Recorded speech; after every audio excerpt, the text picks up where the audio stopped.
Hello, everyone, and welcome to the show. Thank you for coming to listen to Create with Franz. Today, with a guest coming all the way from Chicago. So, welcome, Jay Cangialosi. Hey, thank you. Thank you so much for having me. It is good to be together with you today because we can talk about a very important topic that you guys, you know all about this, because it's chronic pain. There's quite a large part of our population that for some reason has chronic pain. Maybe they had an accident, maybe they have something wrong with their nerves, so they feel a lot more. And so it's a terrible thing to have, and it's a silent disability because it doesn't allow you to move as you want, to do the activities you want, and it can make it really, really difficult because if you keep talking about it, people get a really bit fed up and the doctor will just throw you painkillers. So let's talk a little bit more today than usual about chronic pain. What is it? Why we have it? And why there are certain conditions that make it feel like it's stronger than it actually Right. is. Yeah. And what can we do to find peace and relief from this chronic pain? So I'm very excited to talk about it because chronic pain isn't just pain. It can cause anxiety, depression, and lack of quality of our life because we are restrained and we fear and we cannot do things. So we can become a little bit boring for other people because we refuse to do activities that might cause even more pain. So let's start with this. So what is this chronic pain? How does it start? How do you define it in your profession as a psychotherapist? Well, you're saying that it's a silent, but I also say it's invisible, right? And so it's one of these things that a lot of people kind of take for granted. Those, in relationship with folks who experience chronic pain, because they don't necessarily see it all the time. It's not necessarily on somebody's face. But what is it is a really good question. So we have your standard pain, which is what any medical professional. Now, I'm not a medical professional, like Franz said. I am a therapist, mental health. But any medical professional will say, okay, so acute pain. Let's say, for example, the pain that you receive from stubbing your toe, right? That is an immediate pain. It goes on for the duration of time that it goes on for. You ice it, you elevate the toe, and then maybe you're fine. Chronic pain is another level up from there, which is pain from whatever the reason it is, whether it be an injury or an illness or anything of that nature. Chronic pain is really the pain that goes on for more than 3 to 6 months. Okay. And so now we're looking at duration of time. And then there's another level up from there, which would be considered high impact chronic pain. I don't know, Franz, if you've been familiar with this. High impact being the level where now that pain that has been going on for 6 months or more is actually impacting quality of life. It's impacting daily functioning, the ability to do household activities, maybe even hygiene tasks from time to time, things of that nature. And so we're really looking at this kind of kind of compiling effect going on with it. Yeah. So So yeah. you would think from fibromyalgia to arthritis, Yes. Yes. spondylitis, and the most common of all, headaches and backaches. Headache and backaches. Those are actually you're so funny. You've named really the four things that we're really looking at as some of the main causes of what would be considered chronic pain. Now, fibromyalgia is one of these. Is it a chronic pain or is it a chronic illness? There maybe there's other experts out there that can answer that in a little bit further depth. But fibromyalgia is one of the contenders here when it comes to chronic pain. We're looking at the way our pain receptors are working or really not working as they should be. And so with fibromyalgia, it really is marked by if a smack to my hand would cause some pain for a person for a standard person, a person with fibromyalgia, that smack would be just intensified much more, and the pain receptor would be overactive for much longer. Okay, is how that's basically experienced in that. You mentioned headache. So yeah, migraine is one of the factors that happen here causing chronic pain. what's the difference? A migraine versus a headache. A headache is, that kind of dull pain, whereas a migraine is the pain that causes us to feel sensitivity to light, nausea. Maybe we're not able to kind of move, so slower motor, right? And then we experience, again, a level up from there, Mm. chronic migraine. Chronic migraine, which is what our neurologists will treat, again, with medications in a lot of cases, but that it's not considered chronic until we're looking at about 15 days out of the month. And for roughly about, I want to say it was, taking this from memory, but 3 months in duration. So can you imagine sustaining that kind of pain for that long and that often? It's a lot. That's And debilitating. debilitating. And now we're looking at, and that's where we're getting into those situations of where we're causing the anxiety, and we're seeing the anxiety and the depression coming up, because it really is, I mean, that's not the best quality of life. And then arthritis being another, and then finally, as you mentioned, the neck and back pain. And these are things that can come, well, arthritis comes from just, life, right? We growing older, the body changes and things like that happen.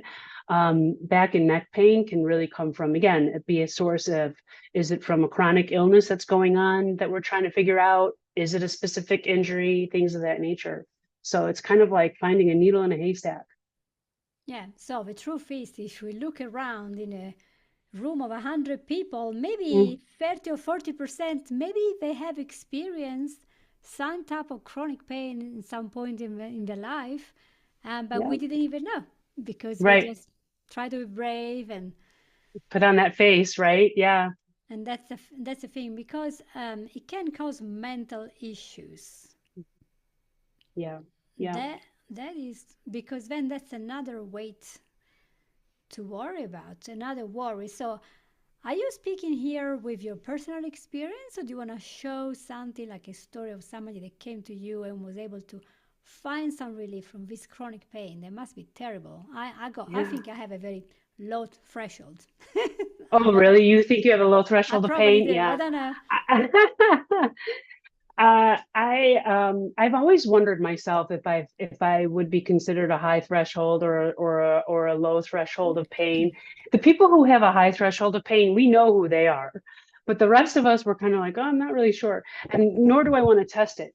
But I do come from right. I do come from lived experience. I personally have dealt with chronic pain since uh, as far back as I can remember. I can trace it back to my college days, and now I'm in my mid 40s, and I didn't get my what I consider my major um, uh, treatment for it until I was in my 40s. So I lived with chronic pain for decades, and I still do. I mean, I have different things that are still going on. There was one source of pain that I had in my lower back that was surgical. I did the surgery, and my quality of life went through the roof. I mean, so much better now that I decided to make that choice for myself. Hmm. But yeah, I do. I mean, it's interesting to go through life, and people wouldn't necessarily know it. I don't have a limp. I don't, I mean, I don't carry a cane. I don't use anything that would indicate visually to somebody that there was ever a problem, or that there still is an ongoing problem in other areas. So I think that's really why, for myself, I became interested in this topic in the first place, because of my journey is one of those that I was experiencing the issue, and then I was able to find relief in that way for myself. Right. So was that intervention that was psychologically based, or was that like a mix between maybe physiotherapy, psychotherapy, medication? How does this work? Because, I was reading from your notes, 8% of adults in the US suffer from high impact chronic pain. Now, that's quite a lot. High impact. High impact, right? And again, that high impact indicator is placed when the chronic pain is impacting daily living. I wasn't able to walk around for longer than 30 minutes without experiencing the pain. I wasn't able to sit for longer than 30 minutes and stand for longer than 30 minutes. So I was always having to, kind of change up my activity, doing the, housework, pushing and pulling a vacuum, forget it, right? Dishes, things of that nature. And so it got to a point where the psychological aspect that you were just asking about, that had to come into play because I was I was at a point where I was not only crying from the pain, but crying from the frustration of the pain. Like, I'm just sick and tired of being in this pain. And I'm sick and tired of having to lay down every 20 minutes in order to like get my energy juice back up so I can get back out there and finish the dusting of the living room, things like that. Mm. And so there was that part of me that needed to look at it in a emotional and mental way of, I needed to change my mindset. I needed to change how I thought about the pain, and even actually even more so the way I thought about the fear of seeking treatment, because I think that's scary for a lot of people too. That's an anxiety source as well. All right. So explain to me. So what happens in the nervous system or in the Mm, peripheral nervous central system when we have these pain receptors and there's a stimuli, and then the signal goes through the spinal cord, and then it tells us something because a lot of people think the pain is here and they think, it's here on my skin. No, it's not. The pain is in the brain. If you don't have a brain, you cannot have a pain. So the brain right, is telling you what is this pain, what's going on, and how right. urgently you have to look after the pain. For example, if you are the victim of a fire and you are burnt victim, you're going to have very high pain for a very long while.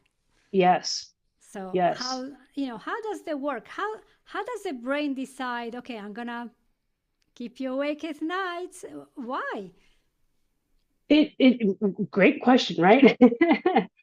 So when we look at the way pain is supposed to work in the ideal system here is, like you said, the brain tells the source, the spot, hurt, ouch, burn, ouch, right? And then the burn heals, or the sore, the cut, whatever it is, the injury heals, Hmm. no more pain. Okay, because even sometimes the pain or the healing process can be painful. So that's how it's, supposed to work.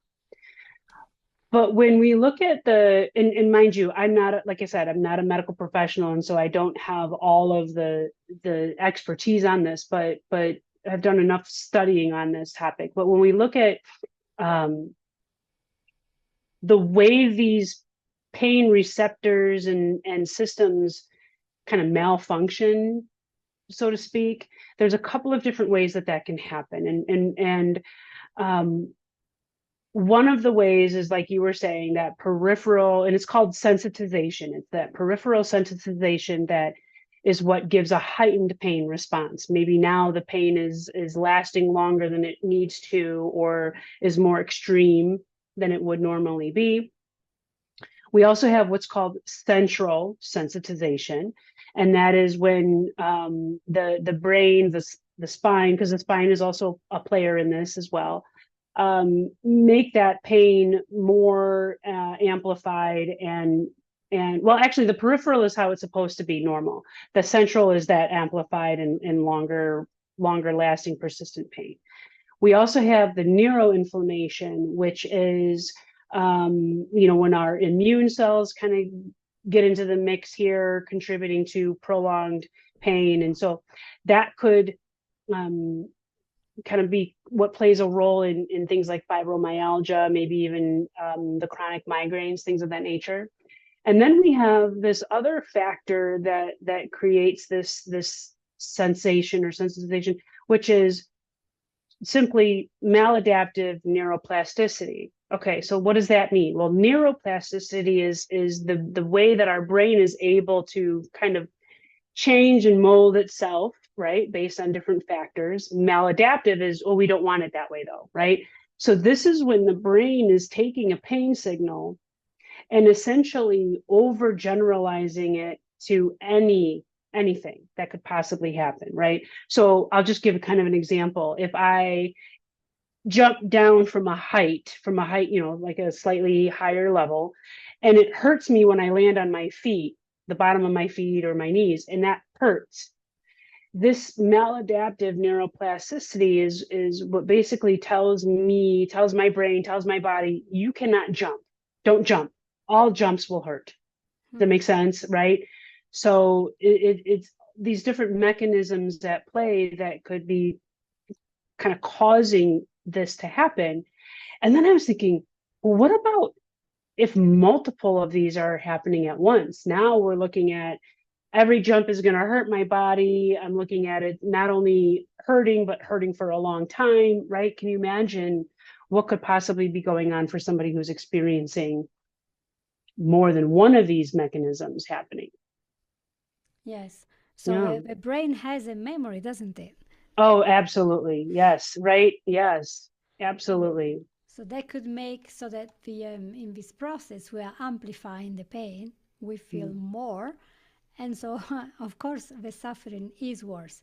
And Right. so when we want to heal from this condition, sometimes the pain is there because we have maybe the spine that is curved in a certain way, and Mm-hmm. maybe our Mm-hmm. muscles will be tense the whole day, or we are compressing the disc. And yet, what I found in the past is there is a lot of stuff. For example, the typical compressed disc in the spine. Yes. Yeah. So there are people that end up having surgery. People very close to me, my family, they ended up having surgery because the back pain after standing for many hours for their work became stronger and stronger. There was this pressure. And so the disc was compressed, and the spongy protective layer that protects us from rubbing was just pushed out, and the pain was incredibly strong. Yeah. And we ended up having surgery. The surgery was a partial kind of like literally almost like sandpaper, shaving off a little bit of his bone so that the Oh, okay. two were not in. I can't remember, it was 15 years ago, the name of the surgery, but it's a very common surgery in the UK where I used to live for Mm-hmm. 30 years. And so, and you think that's it, but no, after not very long, 2 3 years, the pain starts again because the reason, the root cause of why the pain happened was the person is standing up for too long, the muscles are not strong enough, and so we are restarting with a problem. Yet, Mm-hmm. when you do MRI scans, the doctors are very keen to show you that there are sometimes people who end up having an accident or something. So they do the MRI scan and they find out that the person that had never been symptomatic had several compressed vertebrae Several. Yeah. and they Wow. never had a single symptom. So one wonders why a segment of a population, I don't know, statistics, has lots of problem in their spine and they never have a symptom, and another segment had a very little compression and they're dying screaming in pain. What's the difference? And I always wonder, well, maybe it's the state of our muscles, maybe the state of our mind. It's a combination. So it's not that we have a solution for every one of you because we're all different. The way we Mm-hmm. react to pain could be cultural as well. For example, if I'm in Africa, there are some tribes where they like to push a very large ring inside the inner part The of their lip. mouth, and they Yeah. enlarge it bigger and bigger and bigger. Others do that with the ears, so the lobes become extremely long, and they have attached Mm. some very, very long and heavy piece of metal. Others have very painful tattoos with lots of things and stuck in their mouth. And for them, that is a sign that they are a proud member of that tribe and they see the pain differently. If I were to be doing the same procedure, I would think that's torture.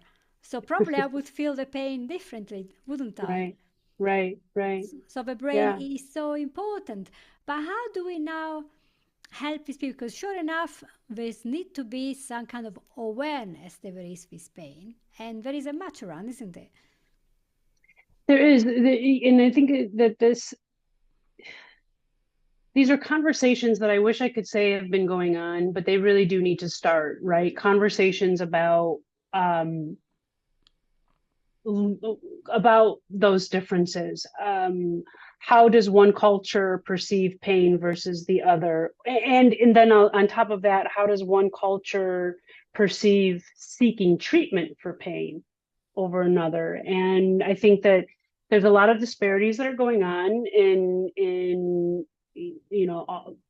all of these fields, medical, mental health, and things of that nature with this. And so I want to be able to, well, I have to start with myself. So I want to be able to learn more about see, I can only talk about how I experienced pain, and I just went for it. I went for treatment. I went to the doctor. I went for it. I went for my relief and I found it. And Mm. I have to, especially as a mental health therapist who sees clients in my office who are dealing with their own chronic pain, I have to be open and willing to ask questions. How are you experiencing the pain? How have you been taught to experience the pain? And how have you been taught to seek out treatment, if at all? Maybe you've been discouraged from doing so, right? And so I think it's important that we're willing to have these conversations. We're willing to maybe even shift gears a little bit with how we provide the support. Mm. Yeah. That's an interesting conversation. So, what are your tips then for a person that for some reason has maybe plantar fasciitis? It looks like nothing, but you can't walk. It's so painful. Yeah. Arthritis. Or maybe they have, constant IBS connected pains. And these are real pains, you guys. They're really Yeah. good pains. They're all sorts of pain. So if a person is just tired of having this constant pain and they want to feel better, what could they do today? The word advocate is a big word that comes to mind. And it's one thing for a therapist to tell a client, hey, advocate for yourself, make sure you're asking these questions, make sure you're bringing this up. And it's a different thing for that person to feel comfortable enough in doing so. And so I'm going to acknowledge that fact. And now, as a mental health therapist, it is my role to support the client in becoming more and more comfortable. Maybe we have to work on them working themselves up to having these questions or asking these questions of their doctors. But that's where it does need to start. You know, for those of you who are experiencing chronic pain, if you're feeling as though, well, I've gone to all the doctors and they keep, pushing me away and whatnot, keep going, keep advocating for yourself, keep asking the questions, and not only keep asking the questions, but keep asking for, the screening. I wish I had asked for even as simple as an x-ray 20 years sooner. If I had asked for an x-ray 20 years sooner, I wouldn't have had chronic pain. I would have Oh, had pain that was fixed, because it was simply an x-ray that showed what my issue was. So keep asking for it. I have plenty of people in my own personal life, clients that I see who, I actually do have one client who continued to ask for the screening, give me this blood work, give me this screening, let's look at this, let's do this. And finally found out the main pinpointed source of her chronic pain and chronic illness all in one. And she only got to that point for herself because she was willing to continue trudging forward, to continue see, okay, that doctor, nope, all right, let's try this one, and let's try this specialist, and let's try this appointment. And I know it is arduous, and nobody should ever have to go through that much, but keep going, you're going to find the answer. yeah. It could be because, doctors can see so many people a day, but eventually, oh yeah, headache, backache, oh, I have thousands of those. So the doctor can become Mm-hmm. desensitized because Yeah. he sees them all the time, but you are inside this body. You feel the pain now, and it's stopping you from living the life you want to live. And Yeah. so it is different how we live it. When it's somebody else, it's just a lot easier. Oh, you can cope. Yeah. But Yeah. actually, coping is very, very difficult. So the important thing is then to open this conversation so every person can find out why the pain is there, Yeah. what can we do to relax, etc. And also mentioning what we talked about in pre-podcast chat, I heard a lot about CBT, so cognitive behavioral therapy, as a very useful tool to open up Yeah. your mind to understand how the pain is enhanced after you experience it again, because the brain has a pathway that is incredible. We have a plastic brain. Yep. We're not monolithic. We're not like that's how we are born when we are children and that's how we stay. No, we change, we grow, we learn. And sadly, we learn from pain. And what happens is if something keeps happening, A is a trigger, B is the result. Now, this little fine little thread of connection between the two neurons with little synapses Yeah. gets more established. So we do it over and over and over. It's faster, it's faster, it's faster. So Right. that's how also panic attack happen because we are, this threshold is going lower and lower. So it can be that with just a little bit of talking to a therapist who can do this therapist, CBT or others, even hypnosis for relaxation, not because I'm a hypnotherapist, but because it works.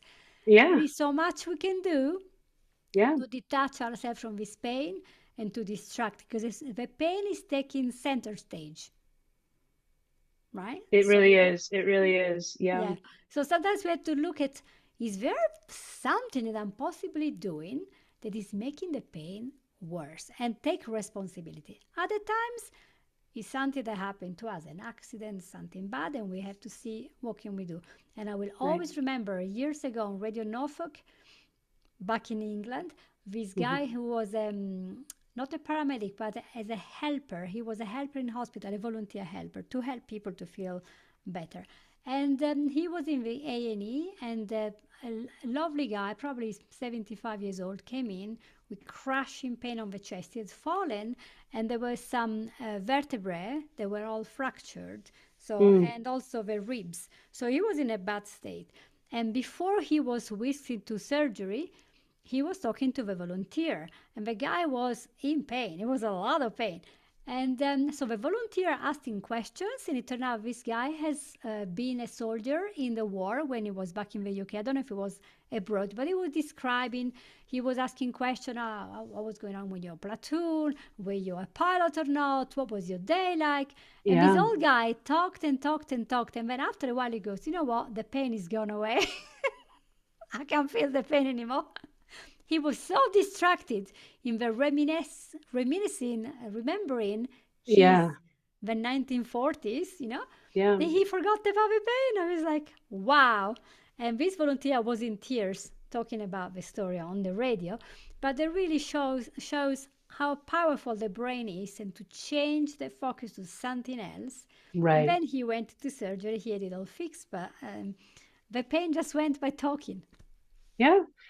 And I think it's necessary to make sure that so my source of chronic pain, or one of my sources of my chronic pain, was fairly cut and dry. Oh, there's an injury here. Let's go in. We fix the injury, and now, okay, my level of pain went way down. Okay. So like you said, the high heels, stop wearing the high heels. I think in a lot of cases it is thankfully that cut and dry, but for a lot of folks it isn't necessarily that cut and dry. Yeah. And it can be very discouraging for a lot of people to go into a doctor and the doctor says, well, lose some weight and then your knees will stop hurting. Sure. Theoretically, sure. However, it's not, it can't be about that because it's not necessary, that's not as easy as being able to. So we do, like you were talking about, cognitive behavioral therapy and other mental health therapies that or maybe it's not just that, but maybe it's an issue that is not something that is curable, right? I mentioned fibromyalgia and things of this nature. So we do have to be able to, as therapists, work with our clients in order to, like you said, change the mindset around it. Oh, this pain will never stop, to, you know what, I can find ways to make myself more comfortable.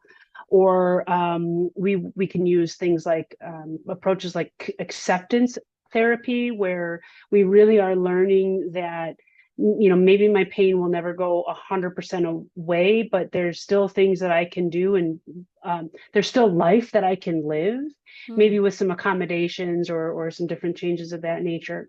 And then with your example of the soldier that you were just talking about, I think it's important for us to also kind of take a look at how trauma, sometimes it's trauma that causes the chronic pain or the chronic issue. If we can process through that in the therapeutic setting, maybe the pain goes down. But then also understanding that pain in and of itself could be causing trauma as well, right? And so there's that reciprocal relationship there. Right. So as a mental health approach, we've got all of these different options for, and I hope that this brings hope for those who are experiencing chronic pain, who are listening to me and going, yeah, but Jay, I can't just get my surgery and then be fine. Okay, Mm. so maybe there's some other ways that we can, in the mental health arena, in the therapy office, kind of work through some of these Yeah. way we perceive pain. Yeah. And sometimes simply meeting with other people, being able to vent. Venting, it does work. Yeah, it helps a lot. I mean, it doesn't, yeah, it's Yeah. not everything, but it helps. Yeah. There are some pains where we can even think about other people because they will distract us. But sometimes the Mm, pain is just a horrible, horrible thing. And it might come with feeling tired, feeling inflamed, and feeling that yeah, if we touch the part of a body that feels on fire. So this right. is nothing to joke about. It's bad, post-surgery pain, for example, or burn scars. These Yeah. are serious things, or eye pain, for example. So pain is a very important thing to take seriously because it can totally cloud your judgment and make you feel down, depressed, anxious, worried, and miserable, and wonder why do I actually live? All I have is pain. So it's important to have the Mm, conversation, maybe go to a therapist, maybe buy a book about pain, your specific pain or condition. Learn as much as you can because the doctor is not sitting there learning about that because he's busy the whole day doing his job. So he might not have all the things you want, all the painkillers you want. But maybe there is something, if you think laterally, something different, something new that we can use. And if we keep talking to people, we might find a solution that we can feel a little bit better. I mean, as I said, very low threshold here. So anything I can do yeah. to take pain away, I will do. So- Yeah, and I do want to be more creative than just right seeking out pain medications, Mm, using like a pill regimen. I'm not against medication in a lot of instances, but I think what's important here to understand is that there's more than one road to relieving chronic pain. So making sure, like I said a moment ago, you're asking the questions, you're advocating for what it is that you would like to see your doctor screen for. I had to ask, can we get the image? Can we do this now? Right, kind of a thing. I mean, I did have to go through a few hoops because we're working within a system here, but keep having those conversations and speaking up for yourself, but then also be open to, in the meantime, because it isn't going to be overnight that you're going to exactly find out what's wrong and then the next night be able to fix it. It's not going to be that quick. But being open to the fact that there are some different mental health approaches that can be taken that might not remove or resolve the physical issue that's going on causing this, but it really does help to be um, willing to consider alternative mindset around it. It goes a yes, long way, a lot farther than we would anticipate. yes. So true. And such a conversation that I hope you guys have appreciated and have learned so much from. Maybe you want to share this episode with your friend who is in a lot of pain, or you are maybe caring for a person who is in pain and maybe you can have a little bit more empathy because it's not easy to live in Yeah. pain. Yeah. So, well, thank you very, very much, Jay Cangialosi. Thank you so much for being in the show. It's been a pleasure to learn a lot Absolutely. about pain. Yes, hopefully it was informative and was able to give some insight into that. So Of thank you so course, much for having me. Yeah, of course. And thank you so much, everyone. Share this episode if you can, and I'll see you all next week. Bye bye. sounds good. All right.